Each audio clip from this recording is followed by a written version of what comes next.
Okay, so I went out a couple months ago and bought this electric car. So I just quickly go over it here. It's a Nissan Leaf. It's a 2013. As you can see, it's got 96,001 miles on it. It had 96,000, so from my house to here is 1 mile. And you can see it's got 65 miles of range. If I fully charge it, it'll go up to about 71. But there's a reason I bought this. So let's go inside and talk about it.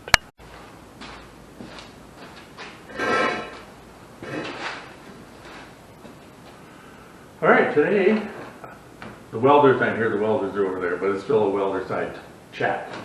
I got the ship out here. I got to powder coat some stuff, so I got the oven turned on here. But as I mentioned, as I was rolling into my parking area here, I bought this electric car. Now I bought that back in November, early November I bought the car. And no, I'm not a tree hugger.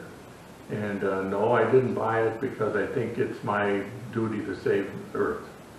I bought it because I live a mile away, and my general routine in the day is I drive from home to here, to home to here, from here to Napa, back, or O'Reilly's. Every place I drive is 1 mile. It's crazy. I'm like a mile from everything. So average day for me is 5 to 10 miles I'll put on.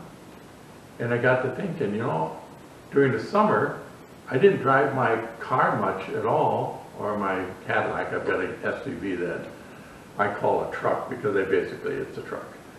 And you know, I didn't drive that much during the summer except for pulling the camper and, you know, when we needed to use it because it's a highly inefficient vehicle. But, you know, I drive my golf car, and if I had to run to the grocery store, which just happened to be a mile away from my house, I thought, well, I'll just take the golf car, and I would drive that. And if I just had to get one thing or something, I would take my e-bike, and I would ride that. And it turned out, you know, my gas bill, my fuel bill was pretty much zero. And, you know, we go camping, well, that's $200 and, well, not 200, probably $120 in fuel to go to the campground and return. So I spent more just driving for 4 days of camping than I did all summer running my electric machines. So it dawned on me, you know, everything I own is battery operated. Our lawnmowers, all our, you know, edge trimmers and weed whips, all that kind of stuff. It's all battery operated. They're so convenient. And you know, in the shop here, I've got one corded tool that I use. Otherwise, everything else is battery operated. And I thought, you know, if I had a little electric car, something I could pick up just cheap, wouldn't have to have much range, because I'm just going to go from home to here. All I need is a box like my golf car that has a heater in it. That's all I need. So I found this Nissan Leaf, and I did a little research on them, and the more I looked at it, the more it made sense. And I got it really cheap. It had 96,000 miles on it, which is an awful lot for a Nissan Leaf. They had a problem, you know, this is 10-year-old technology, so this is basically the Model T of electric cars. And I think we all know what cars used to be like in the 60s and 50s compared to now. You know, you get in one of those cars and you're driving a gravel truck. Now you're driving something that's a little bit nicer. Well, this is kind of that way. The technology is 10 years old. But it still has 80% of its battery life, which is exceptional. It's absolutely, it's unbelievable. I can get 20 years out of that car pretty easy with the way the battery's holding up. The previous owner put exactly $0 in this car. They took good care of it, they charged it properly, and that's why the battery's in such good shape. But it's in excellent condition. The car itself is all aluminum, so there's no rust. It was dinged up in the front, so I replaced the front bumper cover, which I may or may not paint. It's black right now. I don't know if I'll leave it that way or not. You know, so it's got normal dingage. But the motor has 4 moving parts. There's the motor, a reduction gear, and then you actually have your differential, and that's it. You know, so there's really nothing to go wrong. It's estimated those motors will last over 1 million miles, which I believe. I believe it'll last over 1 million miles. And the batteries, if I go to replace that battery right now, it costs me $7,000. You know, you can buy the batteries and you can do them yourself. If I did it myself, I could do it for about $3,400.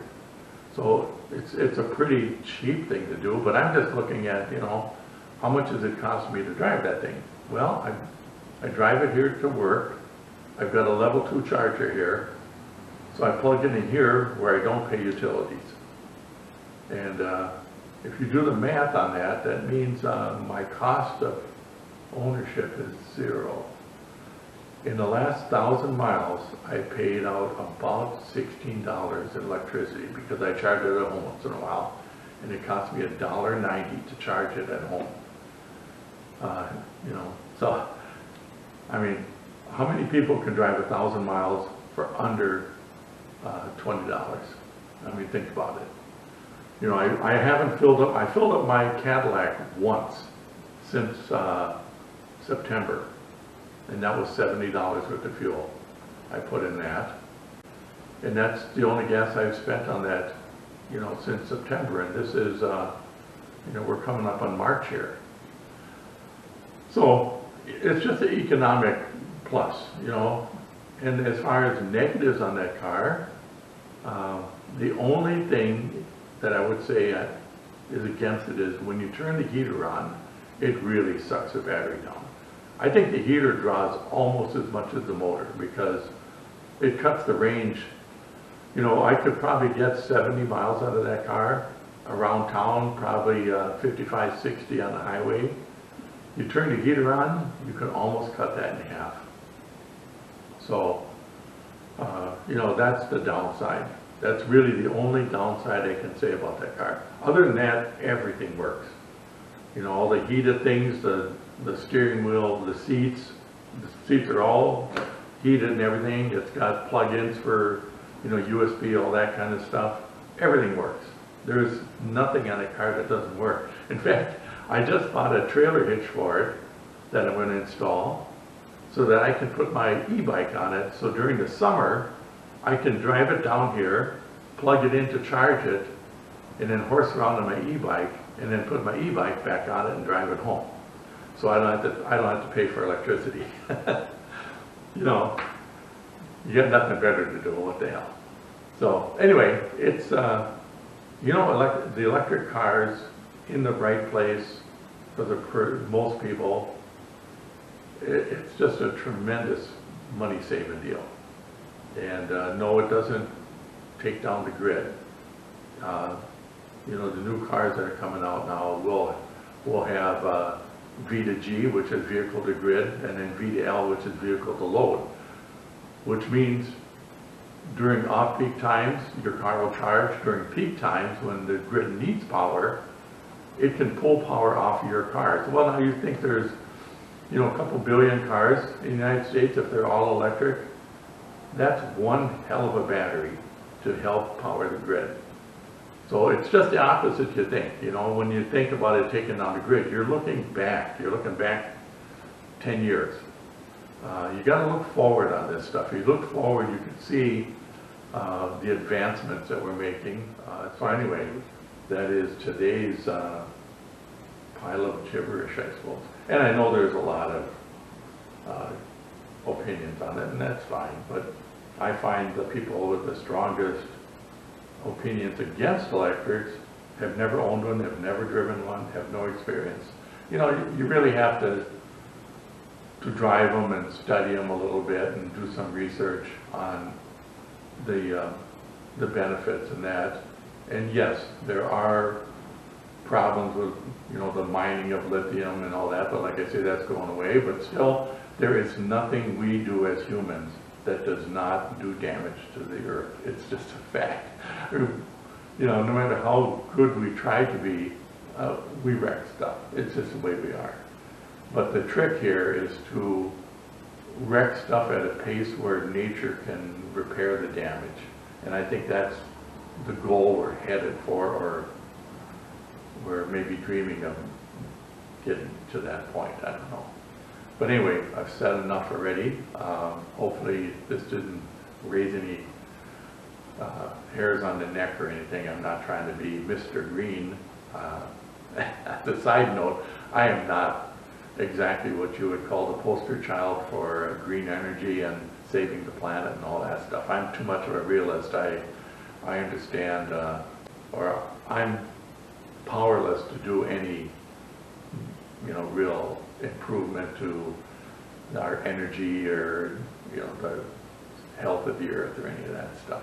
I'm just trying to save a buck, okay? So, hopefully the side effects will be good. I don't know. We'll see.